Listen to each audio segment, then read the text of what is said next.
Tantines africaines, là, vous, là. Non, les tantines africaines, c'est ce que j'ai dit. J'ai vu déjà que hier, le débat a déjà machin. Moi, je vais être très, très sévère envers les femmes africaines. Je vais être très, très dur envers nos mamans parce qu'elles ont été très dures avec nous.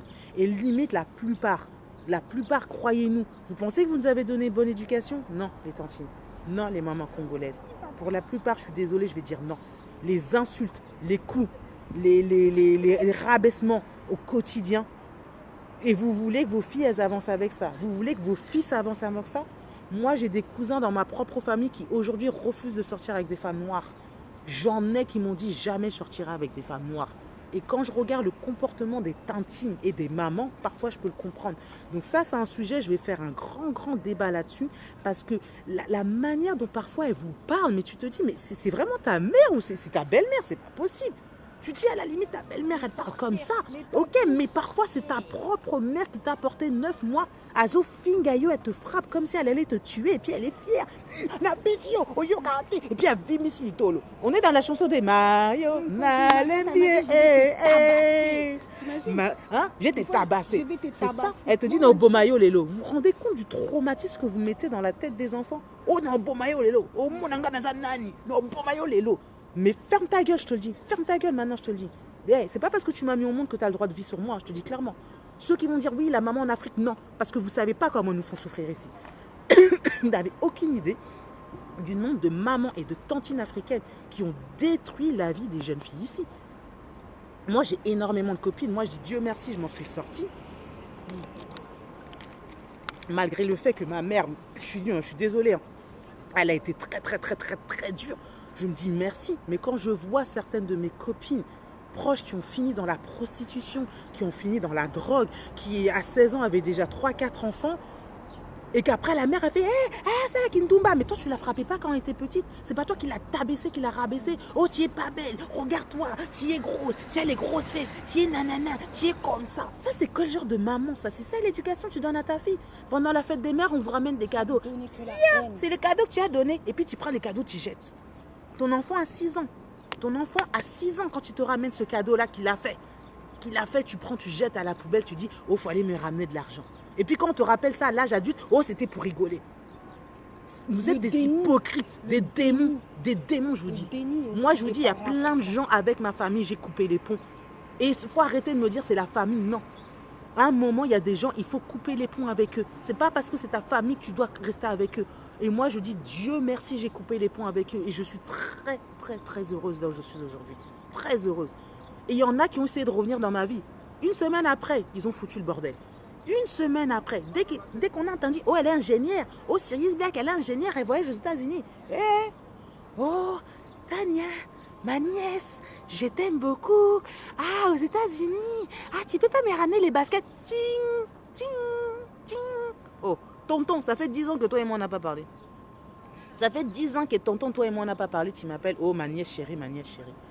Moi, je suis sans contrefaçon, même avec ma famille. J'ai rencontré des amis, je vous dis, qui m'ont rendu des services que même ma propre famille et même mon petit frère, je vais tacler mon petit frère. Même mon petit frère n'a refusé de me rendre des services. Pour emmener sa soeur, ne serait-ce que faire les courses là. Non, il a préféré rester avec ses amis. La honte à toi, petit frère. Ta copine m'a crié dessus. Aujourd'hui, j'ai plus le droit de voir ma nièce. À cause de ta copine là, mais tu aimes ça. Et ensuite, vous voulez qu'on soit là, qu'on vous respecte. Non, je suis désolée. Je suis désolée. Il y a des choses qu'il va falloir changer chez les Africains. Cette violence est même chez les hommes. Moi, j'ai vu des potes à moi les hommes noirs, on doit parler vraiment. Qui m'ont dit, mais leur père les frappait comme s'il allait les tuer. On m'a dit, mais moi, mon père, il me tabassait. Sérieuse. On m'a dit, mon père, tous les soirs, il rentrait, il était bourré, il me tabassait. Ça me faisait mal. Moi, j'ai des amis qui m'ont montré des marques sur le corps. J'ai des amis qui m'ont montré les coups qu'ils avaient. De la violence psychologique. À passer ton temps à insulter ton fils. Espèce de con, va. Tu vas servir à rien. Espèce de merde, va. C'est quoi ces parents africains? Je peux pas parler d'autre, Hermine, dis-moi. La violence psychologique envers même leurs filles, et après c'est pour ça qu'elles se dirigent vers des hommes qui vont les tabasser. Bah viens dire, viens sur ma page, tu veux pas? D'accord. Ok, il y a la Sista qui me demande de faire passer un message très fort, et je pense qu'elle a raison de le faire passer, ce message qui parle des pères qui maltraitent leurs enfants, et notamment les femmes, les jeunes filles. Bon, moi j'ai eu de la chance, moi j'ai eu un père qui, voilà, côté fille, mon père après, voilà, côté fille, on va dire, mon père il m'a toujours encouragé. Même mon père, je le clash. Mon père il me dit, bon, yo, serious black, yo, Longwa Kuna, mon père il n'aime pas trop parler. Lui-même il sait que quand j'ai fait tchot tchot tchot tchot, mon père il me fait yo. Bon, yo, il me laisse. Et ça c'est vrai, c'est peut-être pour ça qu'aujourd'hui moi j'ai confiance en moi. C'est vrai que mon père m'a. Ma mère, on va dire toujours un peu, mais je disais, ah, elle aussi elle parle beaucoup donc on est pareil. Mais les pères qui rabaissent les femmes, faites très attention. Parce que quand tu as un père et que tu rabaisses sans cesse ta fille, que tu humilies sans cesse ta fille, tu ne cesses de te dire à ta fille, t'es pas belle, t'es machin, de l'insulter, comment tu veux que ta fille elle s'en sorte à l'âge adulte? Comment veux-tu que ta fille, une fois qu'elle va devenir femme, qu'elle va pouvoir être libre avec elle-même? Donc tous ces pères africains là qui passent leur temps à rabaisser leurs filles, à insulter leurs enfants, prenez conscience de ce que vos enfants seront plus tard. Parce que ces jeunes filles, comme je dis, mes copines qui se font tabasser par des mecs. Moi j'ai des copines, elles viennent me dire le mec il lui a manqué de respect. Je me dis attends ma chérie. Comment ça il peut te manquer de respect comme ça? Oh non, sérieux, on était comme ça, il m'a dit ça. J'ai dit ah ma chérie, chez moi il n'y en a aucun qui m'a parlé comme ça. Parce que dès le début je te pose des trucs. Dès le début je te pose des briques avec moi. Tu manques de respect une fois, je te cadre 2 fois, dégage. Je te pose des respects et c'est pour ça que j'ai énormément de sistas africaines aujourd'hui qui souffrent. Parce qu'elles acceptent que des hommes les insultent. Elles acceptent que des hommes les trompent. C'est pas tous les hommes qui trompent. Hein. C'est qui le mec là qui t'a dit tous les mecs trompent là? Toi là, je vais dire ton nom là. T'avais dit à ma copine là que tous les hommes noirs trompent les femmes. Voilà, on va commencer le débat. Il n'y a pas longtemps, la sista, elle a dit un truc. Elle a dit, est-ce que les hommes africains sont fidèles? Moi, j'ai dit oui. J'ai dit, je suis désolée, moi j'ai rencontré des hommes africains très fidèles, qui aimaient vraiment leurs femmes, qui sont comme ça. Bolingo chéri, chéri, hein? Bolingo chéri, chéri avec sa femme. J'ai rencontré des hommes qui aiment leurs femmes. C'est pas tous les hommes qui trompent. Il y a des hommes africains qui sont très sérieux, comme il y a des hommes européens qui trompent et qui sont très sérieux. Il y en a. Mais moi, ce qui me fait mal aujourd'hui, c'est que quand tu as grandi avec un père qui va t'humilier, qui va te rabaisser, qui va te faire des traumatismes psychologiques, tu vas aller avec ce genre de mec-là. Et à 16 ans, tu vas tomber enceinte du premier homme. À 20 ans, tu en auras un deuxième. À 23 ans, tu vas te faire tabasser. Et peut-être à 27 ans, tu vas mourir d'une overdose. Pourquoi? Parce que ton père, quand tu étais jeune, il n'a pas su te donner confiance en toi. Il n'a pas su te dire t'es belle ma fille. Il n'a pas su te dire tu es intelligente ma fille. Il n'a pas su te dire continue, réponds-lui quand on te parle comme ça ma fille. Moi, les potes de mes frères, ils ont même essayé de me draguer. Ce jour-là, mon frère, il a dit ma soeur. Il a fait pas ma soeur. Il a fait pas ma soeur parce que ma soeur, elle va te démonter. Il a dit ma soeur, elle n'a pas ton niveau. Donc déjà, tu ne vas pas draguer ma soeur, mais en plus, tu ne parles pas comme ça à ma soeur, d'accord? Donc, j'aimerais vraiment dire, je ferais vraiment un live là-dessus sur les violences psychologiques commises par les parents africains qui laissent des dégâts. Je ne sais pas comment vous dire ça, ça peut laisser des dégâts irréversibles sur certaines jeunes filles. Moi, je vous dis, hein, j'ai vécu une enfance très difficile. J'ai vécu une enfance très difficile et là, vous voyez, il y a mon deuxième meilleur ami, là, un de mes meilleurs amis, hein, Tony, qui est en direct. Il me connaît très bien, il connaît l'histoire. La famille Tony m'a beaucoup aidé. Tony Dinis m'a énormément aidé. C'est l'un vraiment de mes très grands potes, on le sait. On s'est retrouvés aux États-Unis tous les deux. Tous les deux, on est ingénieurs en microbiologie. Ça fait plus de 16 ans d'amitié. On a fait nos études ensemble. On est partis en vacances ensemble. Et moi, Tony, voilà, tu connais l'histoire. Et je pense que c'est à peu près pareil aussi. Hein, dans d'autres populations, ça n'est pas que chez les Noirs. Mais la violence verbale des parents et la manière dont vos parents vont vous élever, ça va conditionner la personne que vous allez être. Si vous avez des parents aimants qui croient en vous, qui vous tirent vers le haut, plus tard dans la vie adulte, vous serez comme ça. Mais si vous avez des parents qui cessent de vous rabaisser, de vous frapper, de vous humilier, ça va être très difficile de relever la barre, mais c'est pas désespéré. Croyez-moi, moi j'ai connu des cas encore pires que moi. J'ai connu des cas où vraiment j'ai des amis où les parents à 20 ans les ont mis dehors. Et puis la mère africaine, elle te dit Ozui, c'est bien, Ozui. Non mais c'est quoi ce comportement? Honte à toi, Tantine. Honte à toi. Et puis t'es là aux films Salito, tu vois, ils sont là Ozui, c'est bien fait. Tu vas crever dehors. Et puis le jour où tu deviens star, Limbi Sanga, faut me pardonner, hein. Il faut me pardonner, hein. Ou le jour où l'enfant meurt, elles font leur cinéma à l'enterrement. C'est ça, le jour où... Moi, j'ai une histoire qu'on m'a racontée qui m'a fait très mal. Je ne connaissais pas la personne directement. Mais on m'a dit une fois, il y a une tantine. Elle a tellement frappé sa fille ici en France. Elle a tellement tapé l'enfant. L'enfant est mort. L'enfant est mort. Elle a frappé l'enfant. Pourquoi? L'enfant avait fait pipi au lit. Une gamine de 7 ans, je crois, elle avait. 7 ans. 7 ans, tu vas frapper l'enfant jusqu'à tuer ton enfant à 7 ans et tu vas me dire que tu aimes ton enfant. Mais c'est quoi cette éducation à la merde que vous voulez nous donner? Oh, on a grandi comme ça en Afrique. Nous, on n'est pas en Afrique ici. Et arrêtez de croire. Moi, j'ai parlé avec beaucoup de mamans africaines. Elles ne sont pas toutes en train de taper leurs enfants. C'est pas parce que tu frappes ton enfant que ton enfant va comprendre. C'est pas parce que tu es en train d'insulter ton enfant tous les jours que ton enfant va comprendre. Et nous aussi, on est en Europe. Si vous voulez donner l'éducation à l'africaine, alors restez en Afrique. Ne venez pas mettre vos enfants ici en Europe, d'accord? Si vous voulez qu'on ait une éducation à l'africaine, gardez-nous en Afrique. Ne nous emmenez pas ici en Europe, on va connaître nos droits. Vous avez beau critiquer le blanc, mais le blanc protège son enfant. Croyez-moi, les blancs protègent leurs enfants. Quand l'enfant dit « maman, non, machin », l'enfant va essayer de comprendre. Le blanc va s'asseoir avec son enfant. Bon, dis-moi, le blanc vient demander pardon? Moi, combien de fois j'ai vu des blancs, il a mis une claque à son enfant, il dit « j'ai dépassé les bornes ». Et c'est comme ça qu'il vient demander pardon à l'enfant. Et l'enfant va grandir avec cet esprit de demander pardon, de savoir que quand j'ai fait quelque chose de mal, il faut que j'aille m'excuser. Mais est-ce que tu vas voir une maman africaine, elle va te demander « oh, pardon ». Non, en plus, elle va encore venir te frapper. Tu es dans ta chambre en train de pleurer, elle vient encore te frapper. Mais c'est quoi Kindoki ou Ndengini? Ça, c'est la sorcellerie même ou quoi? Hein? C'est la sorcellerie ou même quoi? Mais tu commences à pleurer, elle te frappe encore. Oh, arrête de pleurer. Vous êtes des démons, je vous le dis. Des femmes démoniaques. Vous êtes là en train de prier dans les églises. Jésus, Jésus, ah, Jésus, Jésus, Jésus. Mais tu viens frapper ton enfant. Oh Jésus, oh non,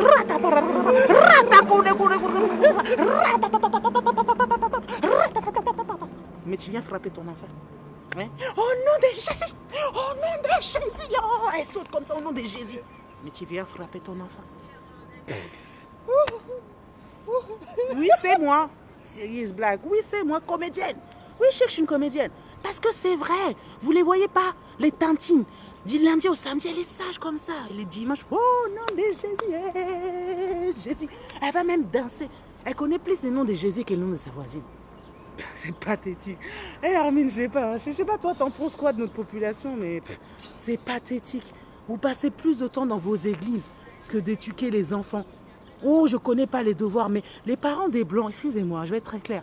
Moi, j'ai des parents asiatiques, chinois, indiens, pakistanais qui ne savent pas lire et parler français. Mais quand l'enfant fait les devoirs, ils sont à côté de leur enfant. Ils sont à côté et suivent. Toi, la tantine, elle est en train de regarder qui? Niki avec, et comment il s'appelle les feux de l'amour là. Il n'est jamais mort. Les feux de l'amour. Le mec là, Victor, il meurt jamais. Victor Akufakate. Victor, depuis que moi j'ai 7 ans. Tilélo. Victor Akufakate. Il meurt pas? Victor, accident de voiture, il n'est pas mort. L'effet de l'amour. Victor, il est sorti avec Niki. Victor, il est sorti avec sa belle-fille. Ça fait 30 ans, mais Victor, il est là. Mais quand ton enfant dit impuissant... Ils font des enfants et c'est l'enfant qui doit s'occuper oh, des Betaï Boy. enfants. Viens, je vais te montrer. Yo, Nyama, oyo kate.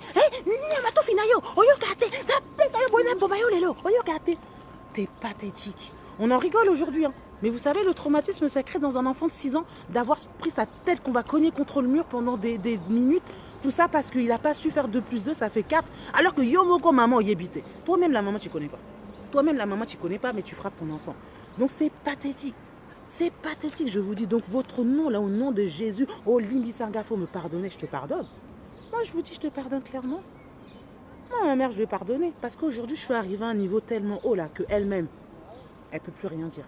Aujourd'hui, j'ai plus rien à lui prouver, elle ne peut plus rien dire. Mais plus rien. Quand je vous dis que j'ai plus rien à lui prouver, elle ne peut plus rien dire. Donc vous voyez, à un moment, vous allez atteindre un stade tellement haut, tellement élevé, mais vous allez l'atteindre par votre intellectuel, que croyez-moi que même le fait que vous ouvrez la bouche, déjà, ça fait peur. Ça fait peur. Donc voilà, c'était Serious Black. Ah, je vois qu'il y a Maman Hortense qui est... bah voilà, Marie Hortense, c'est l'une des femmes que j'aime beaucoup, médecin de Brazzaville. C'était le médecin coordinateur à Djaoun qui m'a encadré. Donc, Tantine Hortense, tu viens d'arriver. J'étais en train de faire un direct un petit peu sur l'éducation des femmes, l'éducation que donnent les mamans congolaises aux enfants, en disant qu'il faut vraiment les encourager que de les frapper, que de les insulter. C'est pas comme ça qu'on éduque les jeunes filles. Qu'une jeune fille, surtout de nos jours, il faut qu'elle ait confiance en elle. Et qu'aujourd'hui, on se retrouve encore avec beaucoup de mamans africaines qui, par le traumatisme, je ne sais pas si elles sont traumatisées par quoi, en fait, Hermine, pour frapper leurs enfants comme ça. Je ne sais pas c'est quoi leur problème. Hein. Ce que les autres ont fait, ouais, mais arrête, Hermine, au bout d'un moment, quand tu leur dis, elles ne veulent pas comprendre. Hein. Elles ne comprennent pas. Donc, bref, on ne va pas remettre sur le début. Voilà, moi, je vous dis simplement, la nouvelle génération, qui va avoir des enfants, s'il vous plaît, vos tout finayo, mama nayo, elles sont même vulgaires, hein, nos mamans. Elles sont vulgaires, hein, parfois même kata. Moi, je ne savais pas que ça voulait dire sexe de l'homme en lingala. Je ne le savais pas. Et pourtant, c'est une insulte que j'ai entendue toute ma jeunesse. Et je trouve ça, mais excusez-moi, mais pathétique. Pathétique pour une maman d'insulter ses enfants comme ça au quotidien. C'est ridicule, c'est de la vulgarité. Ça n'a aucun intérêt. Donc non, Donc je dis vraiment à tous ceux de la nouvelle génération de femmes africaines qui vont avoir leurs enfants en Europe, il va falloir élever vos enfants dans l'amour et les tirer vers le haut. Et une fois que vous allez tirer vos enfants vers ça, vous allez voir que vos enfants, c'est une transformation. Moi je vous dis, je reviens très très loin. Moi j'ai eu une enfance très très difficile, avec une mère très très sévère, qui me frappait pratiquement tous les jours. Et pourtant qui a passé son temps à m'insulter, à me rabaisser, à me dire tu n'es pas jolie. Pourtant aujourd'hui quand on me voit, on lui dit ah ma fille, ta fille elle est beaucoup plus jolie que toi, hein. Ta fille elle a un grand cœur beaucoup plus que toi, hein. Aujourd'hui on me dit mais c'est pas possible que ça soit cette femme là qui t'a élevée, tellement on est différentes, tellement j'ai voyagé et j'ai rencontré, c'était l'amour de la mère de mes copines qui ont pu me tirer vers le haut.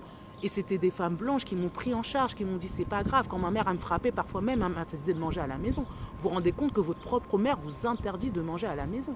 C'était mes copines derrière qui me tiraient vers le haut. Et ça aujourd'hui j'ai plus honte d'en parler. Ça aujourd'hui j'ai plus honte. Pendant des années je pensais que j'étais la seule. Mais je me suis rendu compte que beaucoup d'autres jeunes filles africaines ont vécu la même chose que moi. Elles l'ont vécu par ces femmes-là qui se disent être mères, alors qu'en réalité vous êtes des démons quand on est entre quatre murs. Après elles sont là, oh mon nananga, oh mon nananga nalinga kaya, alors t'as tabassé ton enfant toute sa jeunesse. Et après tu dis non, j'ai jamais fait ça. Ah non, ils ont gâté. Ah non, le pire c'est ça. C'est là, ah non, ils ont gâté. Jamais de la vie. Mais va voir un psy alors. Va voir un psy parce que je pense que tu as un problème psychologique. Donc voilà, Serious Black, elle va arrêter, sinon on va continuer, on va me dire, elle s'attaque trop à l'Afrique. Oui, je m'attaque à des sujets qui font mal à la population africaine, mais il faut en parler. L'éducation africaine est encore très très très dure. Au Nigeria, quand je regarde Mark Angel Comedy, quand je vois qu'on tape encore sur les enfants sur les doigts, je me dis, ah, donc pour apprendre aux enfants à l'école, il faut encore les frapper. C'est quoi ça? Ça, c'est l'époque coloniale. C'est ce que les colons vous ont appris et que vous reproduisez. Tu es en train de créer un traumatisme dans la tête de l'enfant. Si 2 plus 2, il n'arrive pas à comprendre que c'est 4, essaye de chercher la raison pourquoi il ne comprend pas. C'est pas en disant nos beaux maillots, en essayant d'étrangler l'enfant que l'enfant va comprendre. Moi, une fois, j'étais chez une tantine congolaise, elle commençait à étrangler son enfant. Mais je dis, mais tantine, tu fais quoi? Oh, ayo kakate. Mais t'es malade. T'es malade dans ta tête. Une psychopathe, cette femme. Je ne lui parle plus. C'est ma tante, je ne lui parle plus. Ça fait plus de 7 ans. Le jour où je l'ai vu étrangler mon petit cousin, j'ai appelé mon oncle, j'ai dit tonton, ta femme là. J'ai dit plus jamais je mets les pieds chez elle. Plus jamais je mets les pieds chez elle. Tu étrangles ton enfant parce qu'il n'arrive pas à faire les devoirs. T'imagines même pas le traumatisme que tu es en train de laisser de cet enfant. Cet enfant aujourd'hui il a 20 ans, vous pensez qu'il fait quoi? Il vend de la drogue. Mon petit cousin, en tout cas il va pas à l'école. Hein. Ah, je te le dis, je sais pas qu'est-ce qu'il fait. Je sais pas qu'est-ce qu'il fait, mais en tout cas il va pas à l'école. Je vous le dis clairement. Il va pas à l'école. Et ils veulent fuir très vite la maison. Donc vous savez, dès qu'il a eu 18 ans, sa tête c'était de sortir de cette maison. C'était sort de la maison. Et aujourd'hui ça me fait mal au cœur parce que je l'adore mon petit cousin, je l'ai vu grandir. Mais j'ai tellement vu parfois quand je le voyais des coups comme ça, des marques comme ça me faisait mal. Moi j'ai des copines, elles ont fui à 15 ans. J'ai des copines, elles ont fui à 16 ans. J'ai des potes qui sont partis de chez eux à 14 ans qui m'ont dit Yaya, mon père il me frappe trop, j'en peux plus. J'en peux plus Yaya, mon père il me frappe trop. Je disais t'inquiète, on va s'en sortir. Moi-même, à 20 ans, je me suis barrée. Moi-même, je vous dis, à 20 ans, j'ai pris mes clics et mes claques, j'ai payé mes études toute seule, j'ai fait mes trucs toute seule. Et aujourd'hui, ils sont là en train de dire, ma fille, elle est ingénieure alors que tu n'as jamais rien fait pour moi. Non. Donc, j'ai envie de vous dire, quand vous avez envie de vous en sortir, quand vous avez vraiment envie de vous en sortir, premier truc, ayez confiance en vous. Peu importe ce que la vie vous a donné, peu importe comment la vie vous a fait naître, si aujourd'hui vous respirez encore, si aujourd'hui vous êtes encore en vie, c'est que vous avez votre place. Votre place au sein de l'humanité. Vous avez votre place dans cette vie. Même si tes parents ont passé à dire oh beau maillot, tu n'es une merde. Ça c'est son problème à elle, d'accord? Ça c'est son problème à elle, c'est pas le tien. Ça c'est son problème. C'est pas parce que tu as mis au monde qu'elle a le droit de vie sur toi. Le droit de vie ne dépend pas de tes parents, ça dépend de toi. C'est ton âme. Ton âme est vivante, c'est toi qui respires. Donc 1, ayez confiance en vous. 2, entourez-vous des bonnes personnes, s'il vous plaît. Surtout les femmes, surtout les filles, entourez-vous des bonnes personnes. Ne courez pas après les hommes. Si tu es encore là dans ta vingtaine, les études avant tout. Moi, je pense que je me suis vraiment peut-être libérée à 25 ans quand j'ai eu mon diplôme d'ingé. Mais tant que je n'avais pas fini mes études, il était hors de question que j'aille m'amuser. Parce que je me suis dit, demain, il t'arrive quoi que ce soit, tu n'as pas d'études, tu es terminé. Tes côtés parents, là-bas, là, ça ne va pas. Donc, ne compte pas sur tes parents pour t'aider. Sérieux, ne compte pas sur tes parents, tu peux compter sur toi-même. Je me suis entourée de personnes qui m'ont su toujours me tirer vers le haut. Laissez une bonne image au travail. Peu importe l'emploi où vous êtes, laissez une très très bonne image de vous au travail. Essayez toujours d'être performant, essayez de toujours être au top. Et vous allez voir que les gens vont vous respecter et vous aimer pour ce que vous êtes. Et moi je vous dis, si vous aimez le monde, Bolingo Yamukili, vous voyez, si vous aimez le monde va vous aimer en retour. Donc je souhaite une très très bonne fête des mères à toutes les mamans. Vous allez me dire toi aussi, je ne suis pas encore maman, malgré le fait que pour moi, tous mes petits cousins et tous mes petits neveux, tous en sont tata, tata, tata, tata, sérieuse, tata, tata. Tata, elle est là. Hein? Quand j'arrive là, eux-mêmes ils savent, bonbon au chocolat. Quand tata elle arrive, non. Quand tata sérieuse est là, eux-mêmes ils savent. Donc j'espère, écoutez, que j'aurai le plaisir d'être maman un jour, de donner la vie. Et mon enfant là, tcha, tcha, tcha, tcha, tcha, tcha. Si j'ai une fille, avec la grande bouche que j'ai là, vous êtes foutus. Parce que s'il y a moi, avec ma version miniature, charisme, hein? C'était Sérieuse Black en direct.